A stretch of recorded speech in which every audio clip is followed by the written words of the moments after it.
Okay, now we're going to be adding a multi-level list to our merge letter here. We're going to be on Word page 335. After that, we're going to add a little bit more to our content, including another merge field. So to add a multi-level list, first thing we're going to want to do is go ahead and scroll down a little so that your cursor there is a little bit more towards the top of the page. Now we're going to insert, we're going to add a multi-level list. Go to the Home tab if you're not already there. And let's just clear the formatting just so we know we don't have any extra formatting going on for our multi-level list.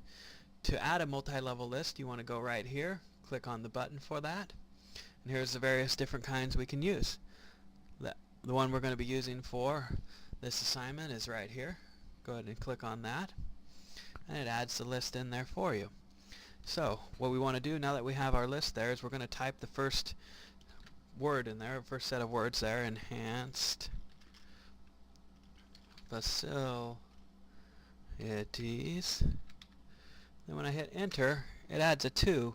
Now if I want to make this truly a multi-level list, to move that over or indent it one, I just hit the tab button and it changes it for me. Alright, and it adds, instead of a 1 now it's tabbed over and it's an A. So I'm going to go ahead and fill in this section, and then I'm going to pause it to fill it in, and then when I come back I'll show you how to bring that back so you finish up that subsection of enhanced facilities and you can move on to a new section of your multi-level list.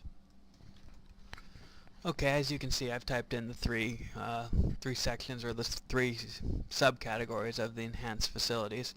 So what I want to do now is, as I hit enter, I'm still working there in the alphabet or in the letters here in the sub area.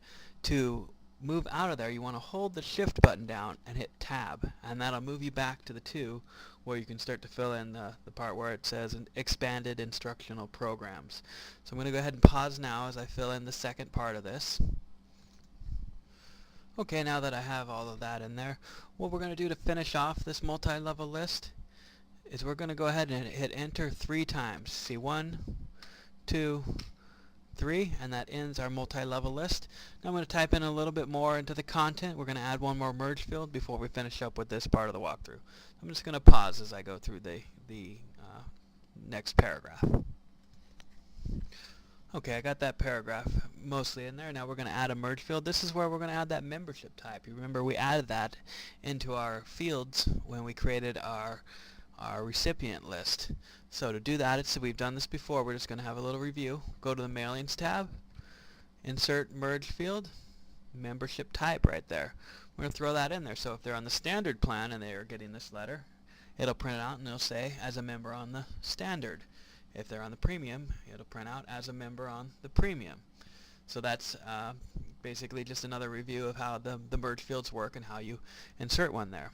So I'm just going to go ahead and type in the rest of this sentence, or not the rest of it, but the next part of it before I close out this walkthrough. Okay, got the rest of that in there.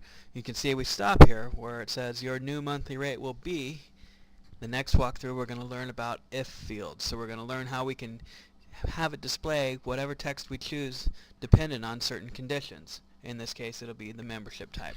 And we'll get into that in the next walkthrough on the if condition or the if fields.